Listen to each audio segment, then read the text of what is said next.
jučer je bio naš poseban dan. Ali ja bih rekla i nadopunila je da od jučer svi naši dani moraju biti posebni dani. Da kao potpuno zreli, kao narod i kao građani budemo ponosni na sve ono što je bilo dobro, a toga je bilo dosta i to nam daje snage i obavezu za budućnost, a da osudimo u prošlosti sve što je bilo loše. Kakva je to vlast bez žena? Kakva je to vlast koja ima samo ponekad neku ženu koja više služi za figuru? I ja vam jamčim, to je već rekla i Tatjana, da na našoj listi bit će ravnopravno zastupljeni i muškarci i žene. Molim vas, kakva je to vlast koja se odriče polovice svoje pameti, svoje snage u stanovništvu? U našem političkom radu i u čemu će dati žene snažan doprinos, a u tome stalno napominjem, nismo same. Biće drugačija vizija Zadra. Gotovo je s Moroskocima i ostalim poskocima. Mi ćemo se okrenuti onome što život znači obitelji. Ponavljam, pogotovo u ovim teškim kriznim vremenima. To su škole, to su dječji vrtići. Pa evo ja vrlo često kada imam priliku govoriti vezano uz ovu temu, sjetim se često jednog plastičnog prikaza koji vrlo jasno ocrtava gdje su žene danas u društvu. Dakle, kada pogledate koliko žene doprinose društvu, onda imate podatak da obavljaju 67% svjetskog rada. Zarađuju 10% svjetskog dohotka, a vlasnice su samo 1% svjetskog imetka. To je u nekakve 3 rečenice, u 3 podatka sažeta slika doprinosa žena društvu, ne samo svjetskom, nego naravno onda se ta slika preslikava i na Europu i na Hrvatsku, i koliko zapravo to društvo ženama vraća. Neke investicije koje su trebale potaknuti zapošljavanje, kao gospodarska zona crno, koje bi u velikoj mjeri pomogli ne samo muškarcima da se zaposle, nego i ženama koje su teže zapošljive skupine, ispričavam se. Dakle, ti projekti su na neki način nisu u nekakvom vidu prioriteta. Oni možda i jesu prioriteti na papiru, međutim, intenzitet i napori koji su se do sada ulagali nisu bili dovoljni. To je trebao biti naš prioritet broj 1 i svu svoju snagu, znanje, pamet i energiju trebalo smo usmjeriti u onaj mali prostor gdje možemo otvoriti nova radna mjesta, zaposliti žene, dati im plaću, da se osjećaju bolje i korisnije u ovom društvu. Mi to nismo napravili. Sada pred izbore imamo najave kako se intenziviraju aktivnosti u gospodarskoj zoni crno. Ja ću reći kasno je i dosta je.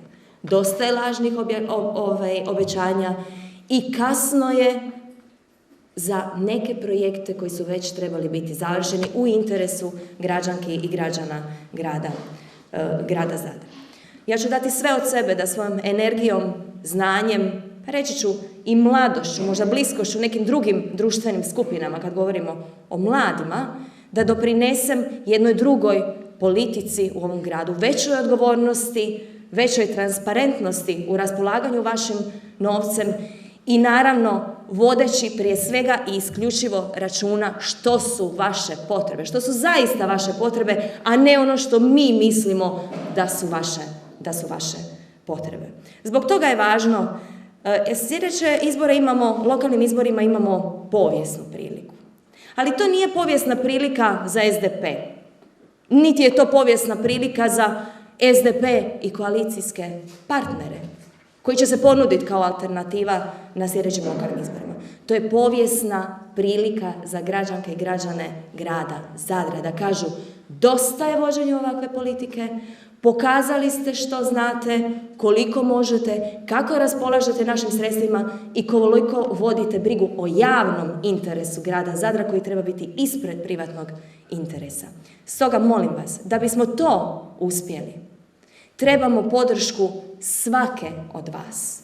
Imamo 6 mjeseci za uvjeriti ljude da je politika koju mi nudimo jedna bolja, jasnija, odgovornija i transparentnija politika. Vjerujem u zdrav razum ovih građana, vjerujem u njihovu objektivnost i spremnost da vrednuju što je do sada napravljeno i na kakav način i da postanu svjesni činjenice da ovako više ne može, da je ovakva situacija neodrživa i da je ovom gradu nužna promjena.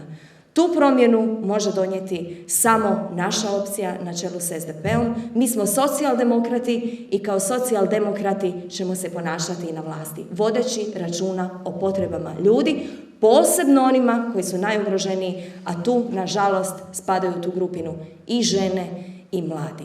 Znači, na sljedećim izborima trebamo vašu snagu i trebamo zapravo tu žensku energiju za promjenu i za pobjedu. Stoga pozdravljam vas i do pobjede. Zajedno do pobjede. Drage prijateljice i dragi prijatelji, imam veliki respekt prema snazi, energiji i odgovornosti koju imaju žene. Zato kažem, ne radi se o tome sprovesti zakon da ili ne, nego jednostavno to je naša ljudska, demokratska potreba i nužnost. I uistinu smatram da bi svijet bio bolji kad bismo imali više žena na položajima.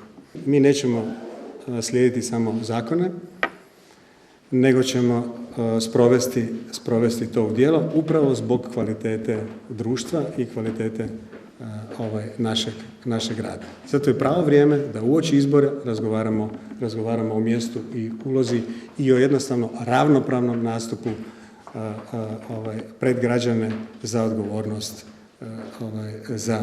za žene. Uistinu žene su stup obitelji i žene su stup društva. Mislim, s ovog mjesta mogu reći, apsolutno nema nikakvog problema. Kod mene će uvijek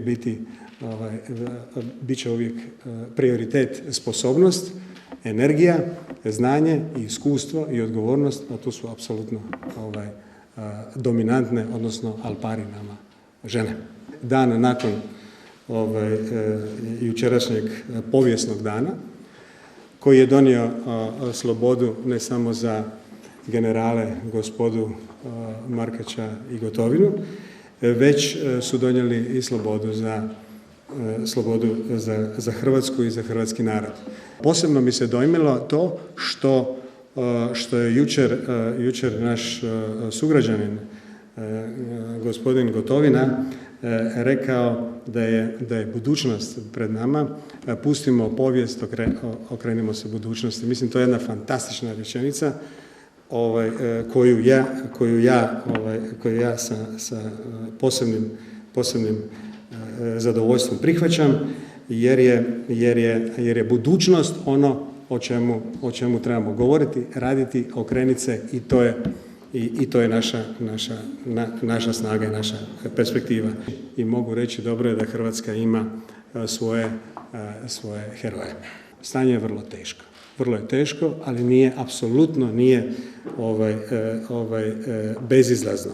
Međutim, ja sam odlučio prihvatiti izazov, uhvatiti se u koštac sa problemima i zajedno s vama ih početi rješavati.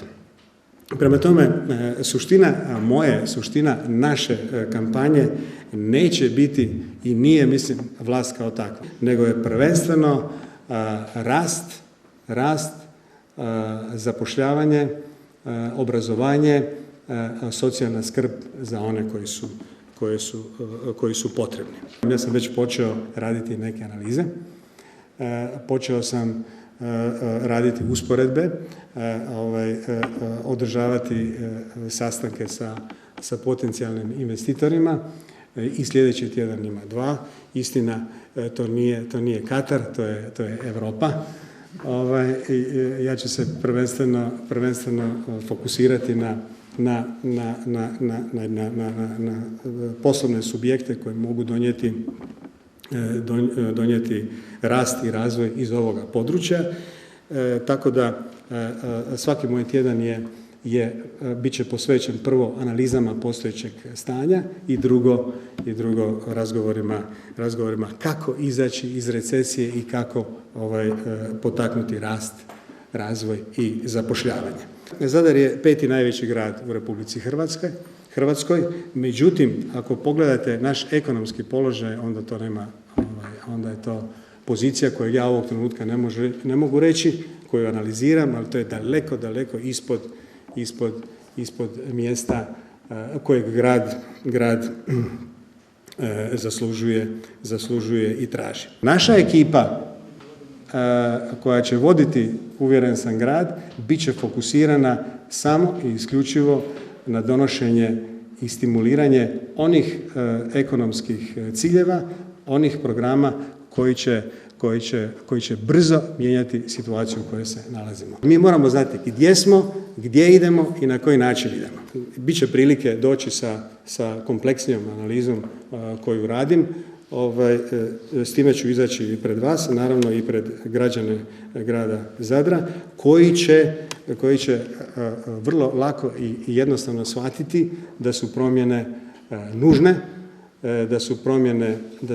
da promjene mogu nositi samo profesionalci, samo znalci koji moraju jasno komunicirati sa građanima, ali i sa svim partnerima koji žele mijenjati situaciju u kojoj se mi nalazimo. Mi se ne smijemo zadovoljiti sa postojećim stanjem, mi stanje zbog naše djece, zbog naših i unuka moramo mijenjati odmah. I što veliš, zbog budućnosti. Nemojmo se fokusirati, od prošlosti se ne živi.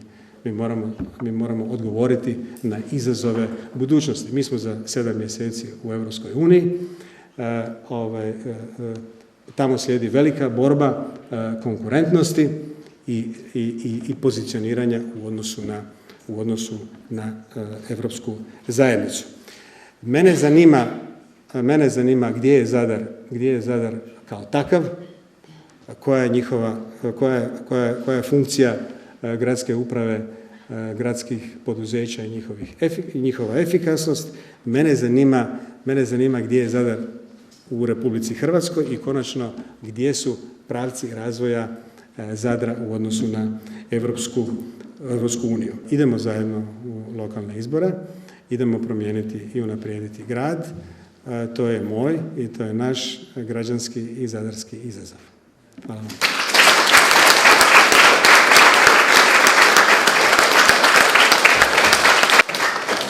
Način na koji ćemo mi to realizirati, drage moje prijateljice, u sljedećem razdoblju, obećajem vam, bit ćemo jako aktivne.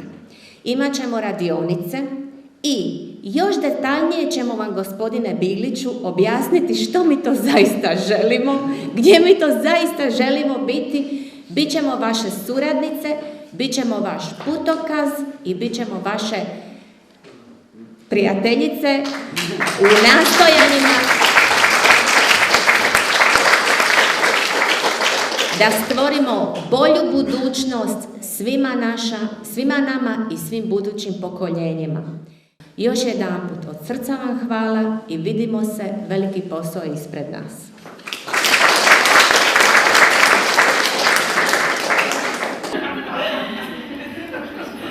Može ovamo pogled?